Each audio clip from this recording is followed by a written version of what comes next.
Shalom, selamat pagi semuanya. Saya matiin dulu yang satu ya. Kita doakan wifi-nya stabil. Amin. Oke, mari kita berdoa ya Bapak Ibu sekalian. Tuhan Yesus, Bapa Sorgawi, Roh Kudus, selamat pagi, terima kasih hari yang baik Kau berikan pada kami diberkati, kami sehat, kami adalah anak-anak-Mu yang Kau kasihi Tuhan. Tuhan, pagi hari ini kami akan belajar sebagian dari kebenaran firman-Mu. Roh Kudus, tolong tuntun kami kepada kebenaran-Mu, beri kami hikmat, beri kami pengertian-pengertian baru, terobosan baru Tuhan, sehingga kami mengerti Tuhan, bahwa kami adalah anak-anak-Mu yang sudah ditebus. Posisi kami, posisi yang luar biasa Tuhan. Sehingga kami berdoa padamu dari kemenangan kepada kemenangan Tuhan. Sehingga kami tahu cara berdoa yang benar Tuhan. Dan kami mempunyai hasil doa-doa yang luar biasa. Terima kasih Bapa, segala sesuara yang bukan daripadamu, kami tolak di dalam nama Tuhan Yesus Kristus. Kami ingin hanya fokus pada Engkau dan firman-Mu saja. In Jesus mighty name, haleluya, amin. Bapak Ibu sekalian, kita mulai pelajaran baru ya. Kita udah belajar tentang iman ya, kita belajar praise and worship, bagaimana itu penuh kuasa. Yang buku ketiga bulan ini, bulan Agustus, udah keempat ya? Saking serunya sampai udah lupa nih. Sebelum ada Roh Kudus juga, Mai, tentang Roh Kudus. Oh iya, betul. Roh Kudus juga. Udah keenakan sampai nggak tahu berapa buku. Jadi a better way to pray, berdoa dengan cara yang lebih baik.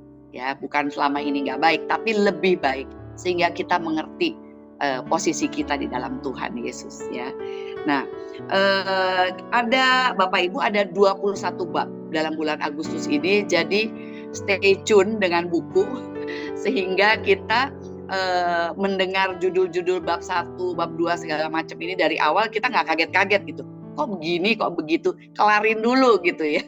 Jadi jangan baru kulitnya udah, loh kok begini gitu. Tapi semakin dalam lagi dan saya percaya kita akan paham betul posisi kita di dalam Tuhan Yesus, di dalam perjanjian baru ini gitu ya. Bab 1 ini tentang orang munafik suka berdoa. Nah, serem nih bunyinya. Tapi sebetulnya bukan begitu ya. Kita lebih kalau orang bilang tuh kupas bawang gitu. Jadi orang lihat luarnya. Ini Andrew Wommack bicara tentang bicara soal dalamnya. Bukan apa yang orang lihat atau apa yang kita mau dilihat orang saat berdoa. Tapi dia lebih bicara soal tahu hatinya, Tuhan lihat hati kita, posisi kita benar. Jadi jangan seperti orang Farisi berdoanya. Oke, kita akan lihat dari Matius 6 ayat 5. Di sini Andrew Wommack itu ingin betul-betul kita mengerti sehingga kita tidak salah konsep. Karena kalau kita salah konsep, maka kita akan tidak tepat sasaran dan resultnya juga nggak ada gitu. Karena kita berdoa dengan cara yang salah. Oke, boleh dibaca satu orang volunteer. Bu Dewi boleh tolong baca Bu. Dan apabila kamu berdoa, janganlah berdoa seperti orang munafik. Mereka suka mengucapkan doanya.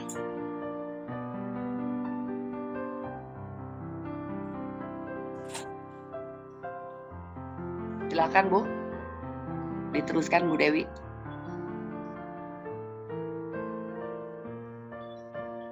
Udah. Oh sorry saya kali ya ini wifi. Oke, terima kasih Bu Dewi. Oke, jadi kalau kita di hold dulu ya Mei ya untuk ayat ini. Apabila kamu berdoa, janganlah berdoa seperti orang munafik. Jadi bukan dibilang tidak berdoa ya, atau nggak boleh sering-sering berdoa, bukan itu. Tapi jangan seperti orang munafik. Mereka suka mengucapkan doanya dengan berdiri dalam rumah-rumah ibadat dan pada tikungan-tikungan jalan raya. Nah, ini sangat penting supaya mereka dilihat orang. Ini sebetulnya yang inti dari pelajaran kita, supaya mereka dilihat orang. Artinya kita berdoa atau orang berdoa karena mau dilihat orang. Itu udah konsep yang salah. Aku berkata kepadamu, sesungguhnya mereka sudah mendapat upahnya. Jadi kalau kita sudah berdoa karena agamawi, makasih Mei, itu kita yang mau dibahas oleh buku Andrew Wommack ini adalah kita ini waktu dalam perjanjian lama, ya, itu para nabi dan orang-orang yang di perjanjian lama itu mereka belum ditebus oleh Tuhan Yesus. Jadi masih dalam posisi belum ditebus. Nah, penting dilihat seperti pada perjanjian lama itu doa seperti Abraham, Elijah, Musa, Daud, itu kan posisi mereka bukan seperti posisi kita. Kita adalah zaman kasih karunia. Setelah perjanjian baru kita ditebus dengan darah yang mahal. Jadi kita dalam posisi sudah in victory sebagai anak-anak yang sudah lunas dibayar oleh Tuhan Yesus. Sehingga yang Tuhan inginkan adalah hati kita, hubungan kita yang intim, sehingga kita bicara dengan Bapa, dengan Tuhan Yesus, dengan Roh Kudus, itu hubungan Bapa dengan anak.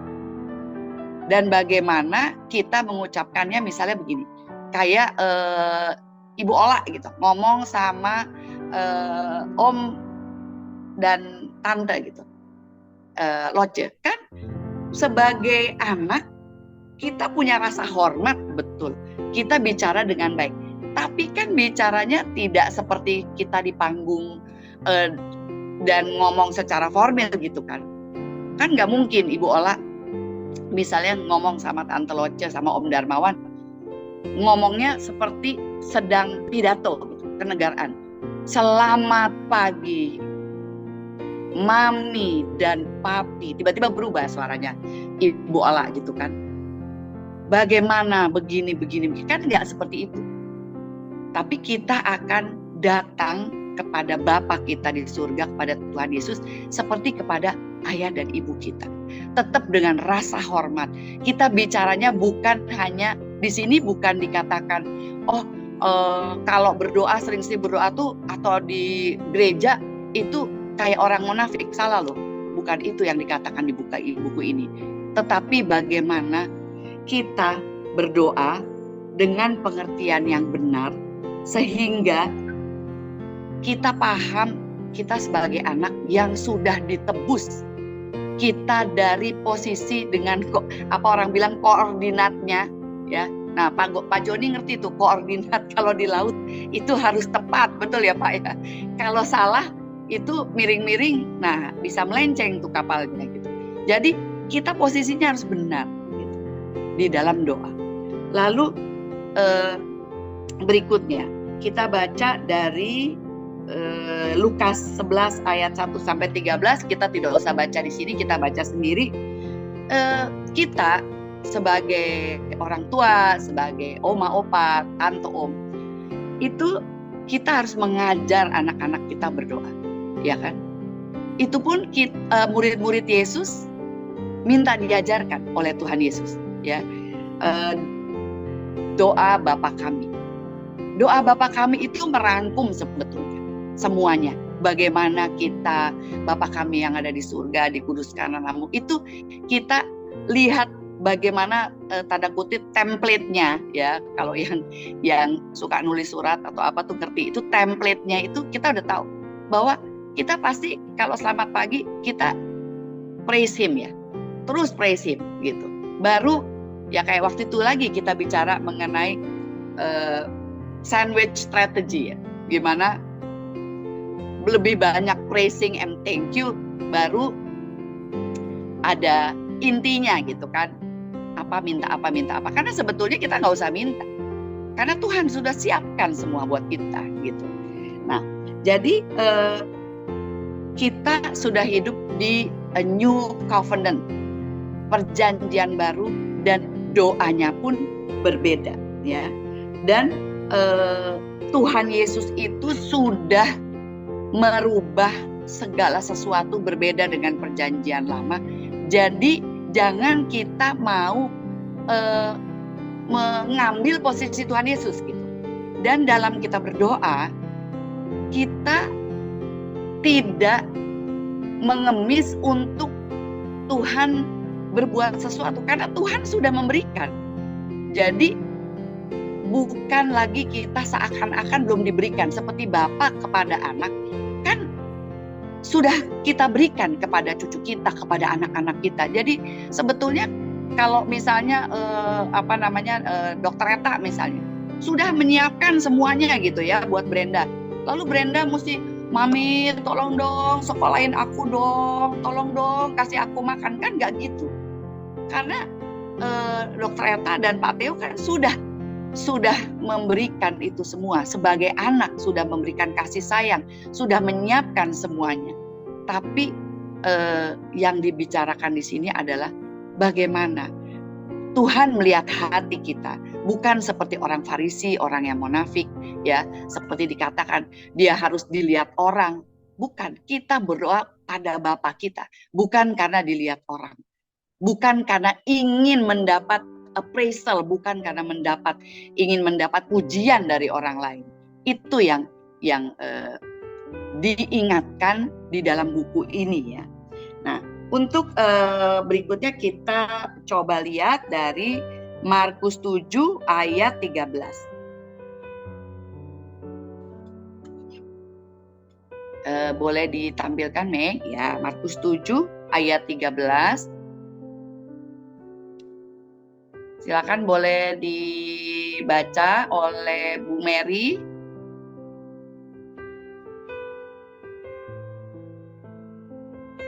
Ya, nomor 13. Bisa Bu Mary?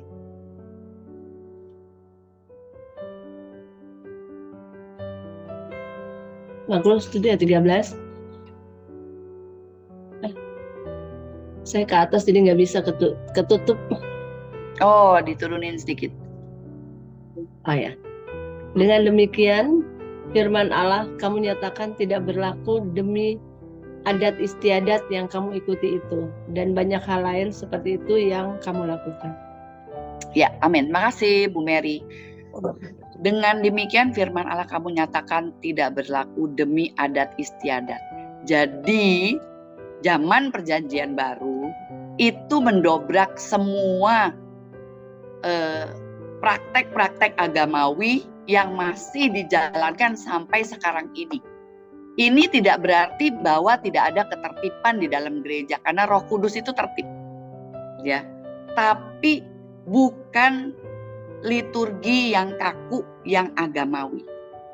Sehingga kita tidak lagi bicara kepada Tuhan, kepada Bapa kita dari hati, tapi kita justru kayak sebuah upacara yang sudah ada ritualnya. Itu yang ingin didobrak di zaman perjanjian baru ini. Karena kasih karunia Tuhan itu, kita sudah diberikan Roh Kudus, ada di dalam kita. Kita bicara kepada Bapa dan kita jangan mengambil posisi apa yang Tuhan Yesus sudah lakukan di kayu salib, sudah selesai. Sudah dibayar lunas, mahal sekali harganya. Sehingga kita tetap respect bicara kepada Bapa kita di surga. Kemukakan semua isi hati kita.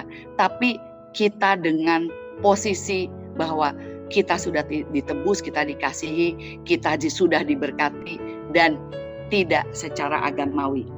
Dan cara yang baik untuk berhubungan dengan Tuhan bisa kita lihat di Matius 6 ayat 56 tadi sudah kita baca, yaitu jangan berdoa seperti orang munafik. Lalu kalau berdoa dikatakan masuk kamar, tutup pintu, berdoalah pada Bapamu di tempat tersembunyi, maka Bapamu akan melihat yang tersembunyi, akan membalasnya kepadamu. Itu adalah arti bahwa Bapa itu melihat hati kita. Ya. Jadi bukan lagi apa yang kita baca harus kita sampaikan, tapi hati kita. Di dalam firman Tuhan berkali-kali disebutkan bahwa Tuhan melihat hati, melihat hati. Jadi kalaupun kita memang mau terus berdoa, itu bukan karena oh iya saya harus berdoa ya, karena kalau enggak nanti Tuhan marah. Itu salah, bukan karena itu. Kita berdoa dan kita yang makin cinta kepada Tuhan, kita yang makin sayang kepada Tuhan, ya. Dan misalnya hubungan suami istri, itu hubungan intim yang Tuhan mau. Kalau Bapak Ibu di sini misalnya ada pasangannya atau ada orang-orang yang dikasihin, itu pasti kita bicaranya bukan 24 jam ini aku bicara sama kamu, misalnya kita sama anak atau sama suami atau sama orang tua kita, cuma 15 menit ya. Jadi hanya in your devotion time. No, it's not like that. Tapi dalam hari-hari kita lagi masak, kayak Bu Celit bilang ya, masaknya dengan pujian penyembahan, dengan bicara dengan Tuhan. Itu kan 24/7. Jadi bukan lagi bahwa kita diingatkan, boleh tentu. Tapi sebetulnya bicara dengan Tuhan itu 24 jam. Gitu. Bahwa dalam hal apapun kita berdoa. Kita bicara sama Tuhan itu berdoa, yaitu berdoa. Berdoa itu adalah komunikasi dengan Tuhan. Dengan takut sama Tuhan, bukan ketakutan ya, tapi dengan hormat kepada Bapa kita di surga. Mari kita lihat 1 Petrus 5 ayat 5. Ini bicara masih orang yang munafik, orang yang ingin dilihat orang, dan pada dasarnya orang yang ingin mendapat pujian itu orang yang sombong, ya. Oke, 1 Petrus 5 ayat 5 boleh dibaca oleh Pak Joni.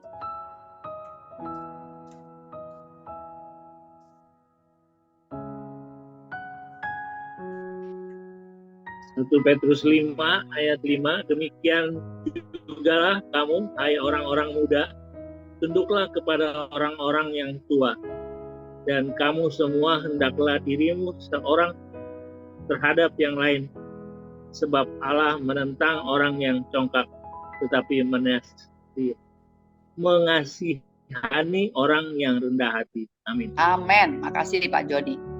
Allah menentang orang yang congkak.